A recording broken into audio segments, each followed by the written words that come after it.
Pokémon characters.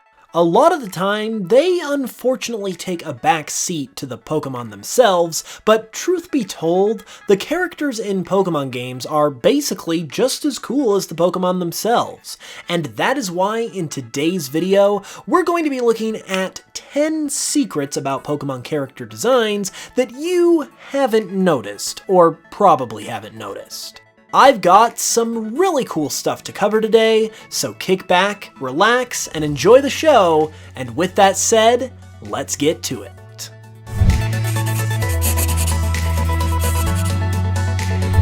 In addition to the characters in Pokémon, another awesome thing that helps make up the Pokémon games is the music. And if you like what I do here on this YouTube channel, you should consider checking out my Pokémon remixes on Spotify as well as other streaming services. All you gotta do is listen and enjoy some great Pokémon tunes, and it massively supports the channel right back here. It's that easy. So check it out if you are able to, because it honestly does help out a lot, and if you're listening already, thank you a million times over. Now that that is taken care of, however, let's go ahead and take a look at those character design secrets. To start things off, why don't we go ahead and look at something a little more recent. Benny is a newer character who was introduced in Pokemon Legends Arceus, and the most noteworthy thing about him is that he is actually an ancestor to Wally from Pokemon Ruby and Sapphire. This detail is revealed in the form of a plot twist in the game where Benny sheds his appearance to reveal that he's actually a ninja, and that he's also got hair that is identical to Wally's. He also uses both a Gallade and a Gardevoir on his team, which cements the connection, but this isn't the only thing in the games that reveals Benny's connection to Wally. In fact, in contrast to this plot twist at the end of the game, this connection is actually hinted at immediately as soon as you begin your adventure. One of the first locations that you come across in the game is the Wallflower, which is Benny's cafe in Jubilife Village, and it's where you and your fellow Galaxy team members will often go in between missions to have a chat over some potato mochi. What probably went right over your head though is that the Wallflower Cafe gets its name from the same thing that Wally gets his name from, which is the term wallflower, which refers to an introverted, shy person just like Wally is. This makes the Wallflower Cafe not just a cafe, but also an allusion to who Benny is related to. Another character that debuted in Legends Arceus is Mai, and she is the ancestor to Marley, who appears in Pokemon Diamond, Pearl, and Platinum. Aside from being related to Mai, an interesting thing about Marley has to do with her design. Her appearance is based on the Gothic Lolita fashion style that is well known in Japan, which isn't too unusual, but what's interesting about this is that a Pokémon was also based on this fashion style and was introduced in the very next generation after Marley was introduced.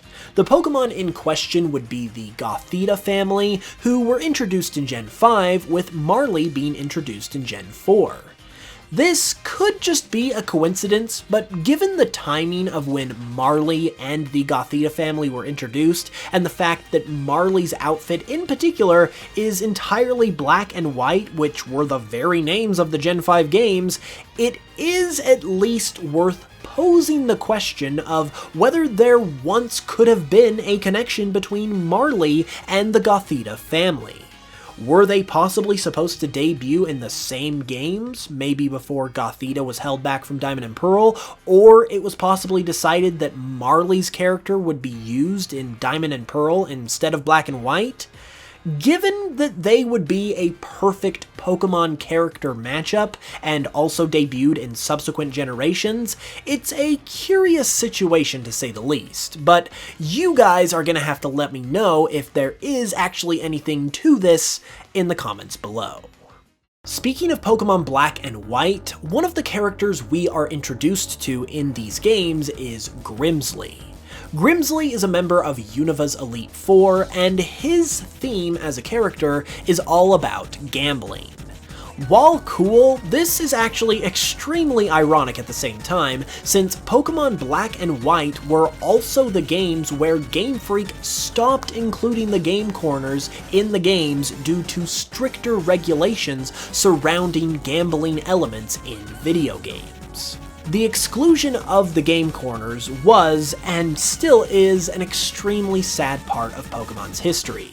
So who knows, maybe Grimsley's character is sorta supposed to be a way to keep the spirit of the game corner alive, even after it had to be cut.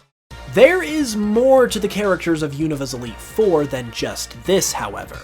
According to Yusuke Omura, who was a character designer for Pokemon Black and White, Univa's Elite Four were originally going to have a black and white theme, going along with the games that they obviously appear in.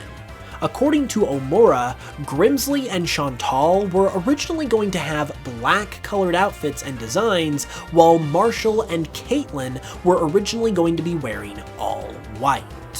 This would have been a very interesting concept to say the least, and it's possible that this scrapped idea is what later inspired Grimsley's look in Pokemon Sun and Moon, as his outfit in those games is entirely black and white. Looking at even more black and white characters, one group that is immensely interesting but not necessarily talked about a whole lot are the Shadow Triad. As Ghetsis' personal ninja, assassin-like trio, they play a pretty important role in the games, and thanks to some concept art, we are actually able to see some different designs for the Shadow Triad that were considered. While all similar to the final look we ended up getting, these designs have a very creepy appearance to them at the same time, and no one would guess that these were designs for a Pokemon game if you showed them to someone without context. So they're pretty crazy, and overall, they're an interesting look into a very interesting set of characters from the Univa games. Next, how about we look at some stuff from Gen 1? As the very first entries in the series, the Kanto games obviously had a lot of fluidity to them, and as a result, a lot of Pokemon and character designs were tweaked even after the release of the games. One interesting story in this category concerns Giovanni and his status as Viridian City's gym leader. It's a pretty well-known fact that Viridian City's gym leader was likely someone different originally, as there is some concept art that exists that comes from Ken Sugimori that shows a different first gym leader that was planned for the Kanto games initially. And since Viridian City's gym is the first one that you come across in the game, it's widely believed that this character was the original gym leader of Viridian's gym instead of Giovanni. And believe it or not, there's actually another clue to this in the game itself. Giovanni's battle sprite in the Gen 1 games is identical, in terms of its pose, to the pose of this cut gym leader, which can be seen in both Sugimori's concept art and a sprite that was revealed of the character from Pokemon Red and Green's beta. This practically cements the connection between the two characters and is a pretty cool homage to the character that Giovanni ultimately replaced. Also, as a bonus fact, while Giovanni is known for being a mob boss, and therefore that's where his name comes from, it also factors in the prefix Geo, referencing his ground-type specialty, which I hadn't even noticed myself before putting this video together, so I figured it might be news to someone else too. While talking about Giovanni, I just mentioned how in the Gen 1 days, designs of Pokemon and characters would sometimes change at the absolute last second, and sometimes even after the games had already been released. One example of this on the character side of things that's already pretty well known is how Blaine's design was apparently changed last second, because in his official artwork for the game, he appears as more of a military man, whereas in the actual games themselves, he looks more like a scientist. There is actually a couple more instances like this within the early days of Pokemon though, and the ones that we are going to cover here today have to do with Karen and Morty from Pokemon Gold and Silver. While official artwork of them from this time frame lines up with their official designs moving forward, their battle sprites in these games do not match what their official designs ended up becoming.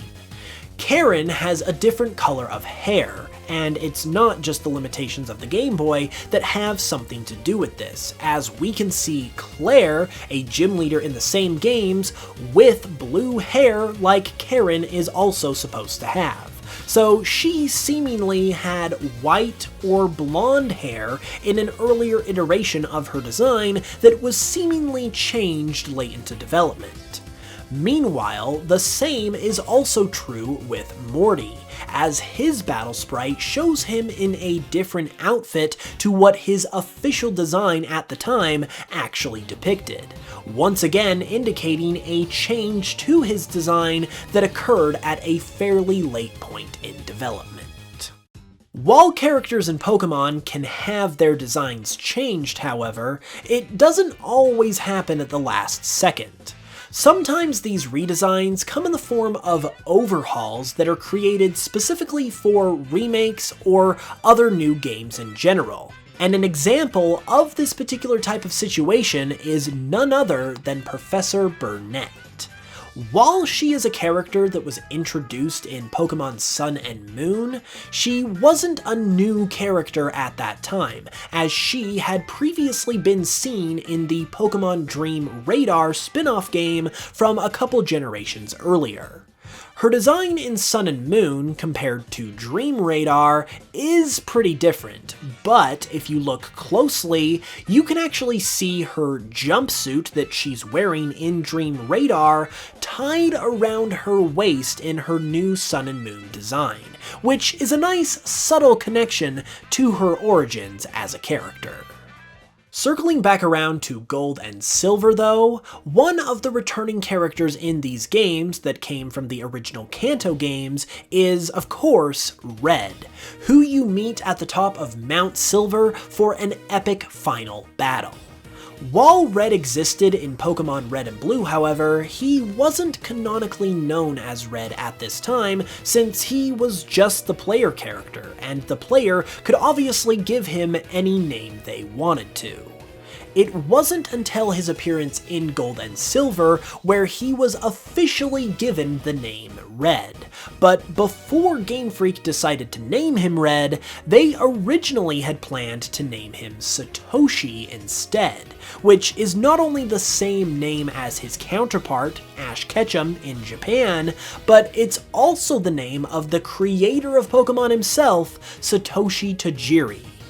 In a book known as the Official Fan Book of Pocket Monsters, Game Freak previewed Pokemon Gold and Silver, which had yet to release at the time, and according to Bulbapedia, referred to Red in the preview as Satoshi, indicating this was planned to be Red's name before his name was eventually changed to match the name of one of the original Pokemon titles that he debuted in instead.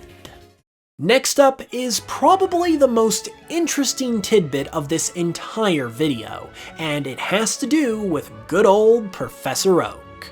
Everyone loves Professor Oak, but originally he looked very different to the way he does today.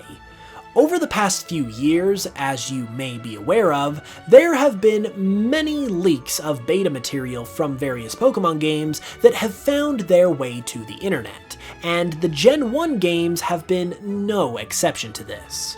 Amongst these leaks are a very early set of overworld sprites, and according to cut content website The Cutting Room Floor, information in the leak that these sprites came coupled with identifies these particular sprites of an old man as none other than Professor Oak himself. This particular design looks completely different to the Professor Oak we know today and appears much older and even a bit sage-like, as opposed to a younger, more scientific professor. It's safe to say, had this design been used in the final game, that things would have been much different, and overall it's just a fascinating look into the history of Professor Oak as a character. So, what are your thoughts on all of these character design secrets? Which one did you find the most interesting? Let me know in the comments below, and be sure to leave the video a like if you enjoyed it, and subscribe if you're new for more Pokemon content all the time. With that said, I'll be back with another new video very soon, and until then, as always, thank you all so much for watching this one. I love you all very much, and I will smell you guys later.